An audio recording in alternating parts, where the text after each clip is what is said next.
As you see here on the left, I moved up to slide number 2. And I want you to pay attention to what's happening here on top of the screen. All the tools I have are here.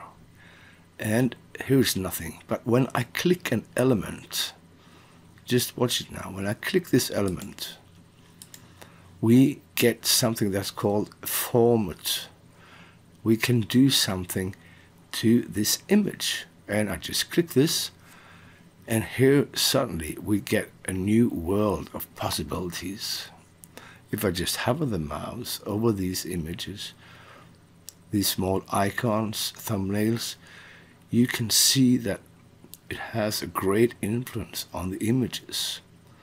So I can soften up, I can make the reflection down below, as you see, make a heavy frame, even heavier frame, small frame, make it a round image, and again you just click the small arrow and you have lots of different ways to present your image. Again, I emphasize, don't overdo this. Choose 1 or 2 effects on your images, because that gives the whole presentation the calmness that you need. Because if you make too many changes, too many new appearances on the stage when you are making this presentation for a group of people, for your fellow students, then it's very often making confusion. They get confused and they are expecting something to happen and they stop listening to you, and then you're doing a bad job, because you are going to tell something about the blacksmith and you need a style, a complete style. So let's say I like this one. I use this one on this image. Then I can move, just click the next.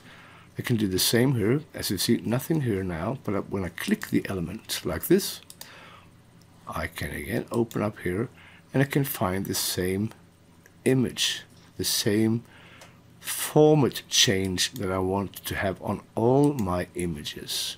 Format, next, like this, and again I'm wrapping it all into one presentation, because the images have the same shape, the same form, and it all makes one complete presentation.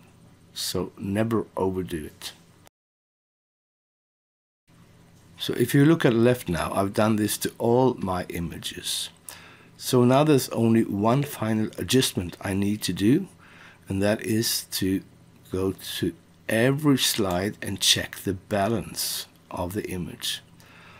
If I just go to the first one, page number 2 or slide number 2, how can I find the right balance so that it does not stand on the left side or a little bit too much to the right? I want to balance it out. What do? Well, I go up to View button. What do I want to view? I want to have a ruler, and the ruler, that gives me the possibility to orientate about the margins, but it can be a bit difficult. So I can go to View again, and this time I check the guides. And this is very nice because this is the exact center of the image, and here you have this button. This is the middle of the image. So if I then left click, hold down and drag it, I can adjust it to the mid position of the screen. If I click on slide number 4, you can see this is very much over to the left side. Just click it, move it a little bit, just test it out, and here it is. If I go to the next slide, this one is out as well. I can click like this, and to be able to fine adjust it, I can use the arrows on the keyboard as well and just take it to the left or to the right. I can take it up and I can take it down, and then you have very good control over the way you present your images. So maybe I want this just more or less in the middle, the center of the whole page like this. then I would have to do this with the other one as well. And you see this is much higher. So I just highlight it and use my arrow keys and move it down, and I believe this is right. So when these two slides are changing from this to this one, there shouldn't be any jumping or anything that would take the interest from the audience away from me and to what's going on the stage. It's going to be very calm, the whole presentation. So now there's only one thing we have to do, and that is to find the way we want the pages to appear, page after page, and then save it. That we'll do in the next video.